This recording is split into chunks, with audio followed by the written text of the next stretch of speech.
Good morning, Baker Advanced Organizational Management students. Hope everyone is having a great weekend, holiday weekend. We do get a bit of a break this coming week, so do enjoy the break. Go to diffuse mode a little bit.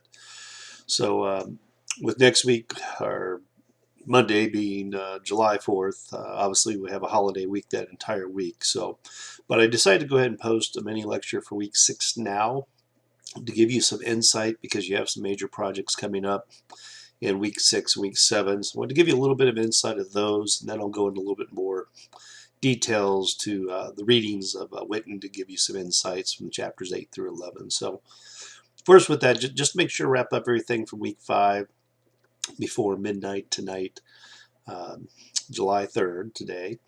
And then I know most people got the personal inventory assessments done, and I've seen that some of the baseball application assignments have come in. So just make sure to get that finished before midnight tonight, and I will try to get that feedback to you tomorrow or by Tuesday. So um, with the last 3 weeks we have here, obviously I said we have the break, and then following that we have week 6 and week 7, so we're getting towards the end. So the main thing I want to stress for the Rayovac case study, we had an opportunity this week where some were able to join us for kind of questions about the coming weeks, but I really want you to spend most of your time on the paper. The PowerPoint, keep it very brief. Brevity is important. Just bullet points. You don't have to need any pictures.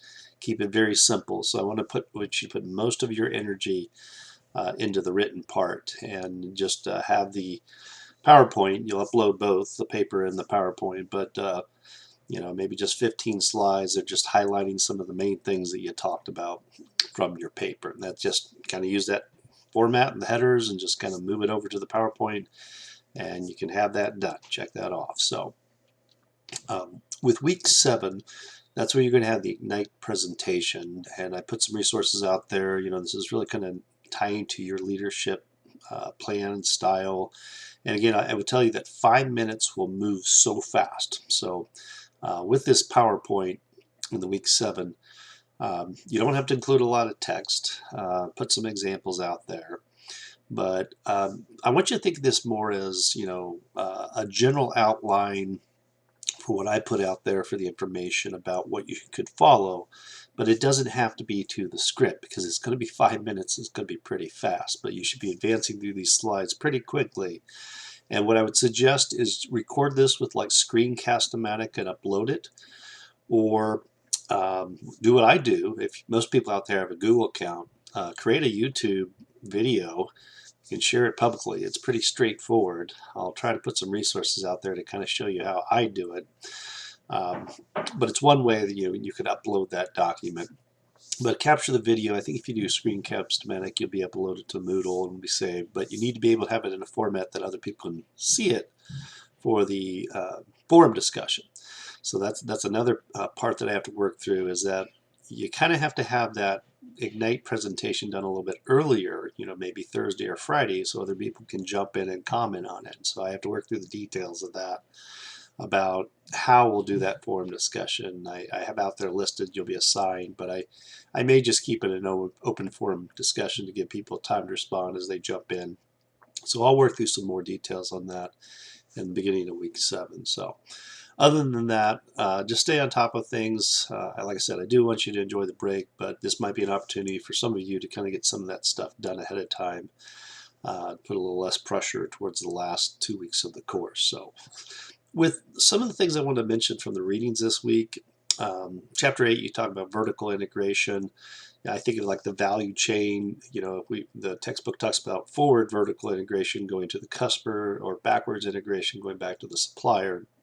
But are there certain things we own the entire process all the way through, or maybe we don't, because there's certain things that maybe others can do at a much lower cost, or can do it more efficiently.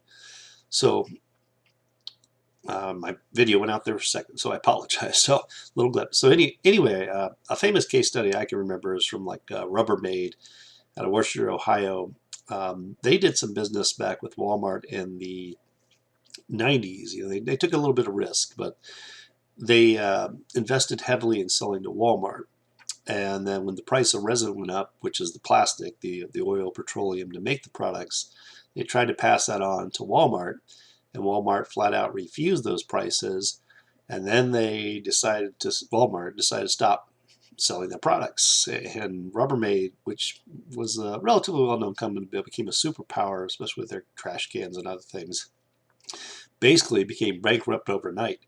And they ended up selling a lot of their manufacturing equipment to the Chinese. So the Rubbermaid name is still out there. It's just a brand name. But it was one of the risks of a certain type of vertical integration that was very costly for Rubbermaid. So that's why when you do business with Walmart, you have to be really careful. And some people will not do business with Walmart because they don't want to be a stronghold by the prices. I apologize for these video challenges. Okay, anyway, move on. But you're going to look at some of that in Chapter 8. Chapter 9, you're going to look at corporate diversification. I really appreciated the case study about ESPN and the opportunities. You know, it was just presented itself in the late 70s, early 80s. And they give an example like Domino's, a single business. That's pretty much what they focus on, is just pizza. They don't do anything else. But PepsiCo, a very diverse company, you know, obviously in beverages, but they also do a lot with, you know, Frito-Lay, chips and those things, and other food products. And at one point they were kind of in some restaurants, maybe not the best decisions, but, you know, you're going to read a little bit about the economies of scope and some caution. I say one of probably the worst case studies of diversification was the AOL-Time Warner merger. Great disaster. What executives thought might be a competitive advantage did not hold true. And then in Chapter 10, organize and implement diversification. You're going to look at the M-Form Corporation, you know, basically the senior executives, finance, accounting, legal, HR, research and development. You know, when I was at Sprint, I used to think of all the different divisions we used to have. It was Sprint PCS, Sprint Long Distance, Sprint Local, Sprint Northern, you know, kind of all, you know, the products, you know.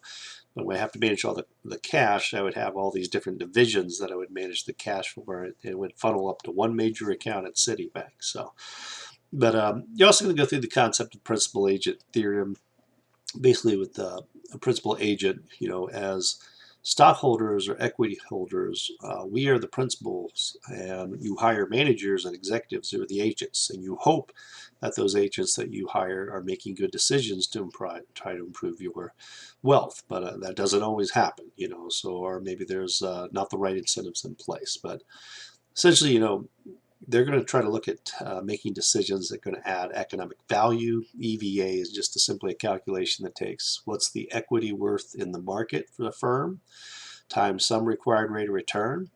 And if your net income, I like to call the soup, is greater than that required rate of return, you're adding value. And so then you would say that the managers, executives are doing a good job. There's other things they can use, like internal rate of return as a hurdle rate. But basically, you should be taking on projects or investments that are going to give you a positive rate of return and add economic value. In that chapter, they're also going to talk about zero-based budgeting. It's somewhat of a controversial practice. You have to have a right firm to be able to do this. Most of us, like I work in higher ed, it's just incremental. So it seems like lately it's just they keep taking money away from my budget. But usually you have a certain fixed amount, and they just increase it by a percentage or keep it the same the next year. Zero-based budgeting says every year you scrap and you start over. So you have to justify why you're receiving money and how you're adding value. And then, you know, are you really, you know, you're closely looking at what's the value of that department or project and those things, and how do you justify, you know, getting the budget, which probably happens more in the corporate world to a degree, but a lot of places just keep incremental for simplicity's sake. But you're also going to read about optimal transfer pricing, compensation policies for executives, especially the top leaders. And the question, do they make too much money? You know, basically, if you're a shareholder, as long as they're making you profit through increased share price, you're probably willing to pay them those higher salaries. I remember my kid works for Chipotle, or did one time. I told him, yeah, one time, you know, they paid their executives $25 million one year just as kind of a bonus. The company had done quite well and done well for these stockholders. But you think of all those kids or all those young people working at such a low wage, yet somebody's getting out in Colorado $25 million apiece. So Last, Chapter 11, Strategic Alliances. That's going to be the foundation of your forum discussion this and that week. So go back to it, reference it. Pretty straightforward question, but you'll look about non-equities, strategic alliances like contracts, joint ventures, creating a new entity, an equity alliance such as GM buying Mazda stock. Um, they give various reasons for alliances, obviously to gain competitive advantages or to share the risk. I like some of the examples, the reasons they talked about the HBO and the Game of Thrones, different independent artists cooperating with a big firm like HBO to share some of that risk, or they gave some examples of movies that actually been failures. One I didn't realize with Brad Pitt, I think it was called Alliance or something that was new to me. So, but with this, there's an adverse selection moral hazard, with one party knowing more than the other, failure to deliver something, or moral hazard, you take on more risk than necessary, but that tends to mean cheating in the examples that they're giving with alliances. But probably the most important thing is trust any alliance that you're going with, and you hope that the person does not cheat, because kind of a tit for tat strategy, if they do cheat, what are the consequences of the relationship in the long run? You may benefit in the short run for some short-term profits, but if you realize you both cooperate, you're much better off. So that was it for this week. So have a great holiday break. I'll check email every once in a while, not as often. Do what you all, take a break, but we'll pick it back up the next Sunday. Take care and have a great week.